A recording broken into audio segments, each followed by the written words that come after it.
Hello MBA aspirants. In the next few minutes, we will discuss certain things that will help you improve your score significantly. You're almost in the middle of your journey towards your dream B school, and most of you must have started reconsidering whether to take CAT this year or not. Some of you must be haunted with thoughts like these. I can't handle my job and this preparation simultaneously. These DI sets are not just my cup of tea. Trust me if you can, this happens with 8 out of 10 CAT aspirants every year. We must not forget that much good work is lost for lack of a little more. Let me repeat, much good work is lost for the lack of a little more. Majority of you must have finished learning the concepts by now, and you must have started taking the mocks seriously. But what is it that most of us do not realize is the most important part of preparation strategy for any of the comparative exams, especially CAT? You may be at any of these 3 stages at this point in time. Number 1, you have not taken any mock so far and you don't know where you're heading. Number 2, you have started taking mocks, you know what you're good at, you know what you're bad at, but you don't know how to make the best out of it.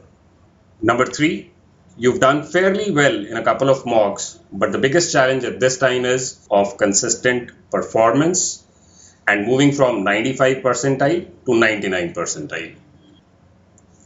Now let's discuss what needs to be done.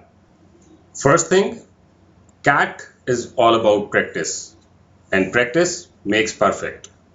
So if you're not taking mock seriously and you're not analyzing your performance, you are not working towards your success.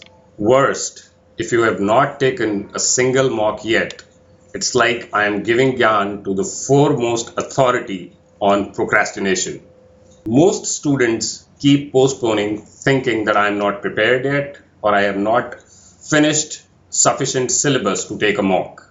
Delaying it any further can result in losing the most valuable time that you have left with you. This will adversely affect your score. Trust me. So start right now and remember there is no tomorrow. Second, taking the mocks. The moment you start a section, pick the questions wisely which need to be attempted first. For example, if you are a commerce student and you find a passage on economy, that should be attempted first. In case of DI and quant, look at the question. If it seems doable, attempt it. If it seems doable with a little extra effort, mark it for review and move to the next one. And if the question doesn't seem to be your cup of tea, skip it and leave it for the last few minutes if you have spare time in the end. Don't forget that you do not need to attempt all 100 questions to get into one of the top B schools. It'll be like hitting each ball blindly without even realizing what the baller is thinking. Next is analyzing your mocks. Once you've finished the test, you should analyze it thoroughly and religiously. There is no time constraint, so spend as much time as you want to.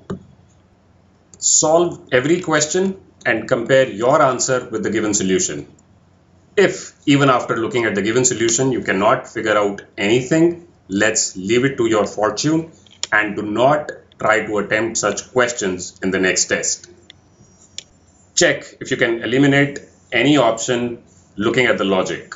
Check if approximation works to get to the right option. Cumulative analysis of all the mocks that you have taken so far will help you understand what topics you're good at and what topics you cannot handle. So while taking the next test, pick your strong areas first.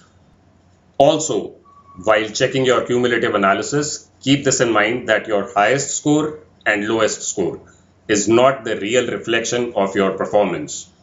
More accurate figure to look at will be the average percentile and the median percentile. To conclude, it always seems impossible until it is done. Stay blessed and shine in CAT.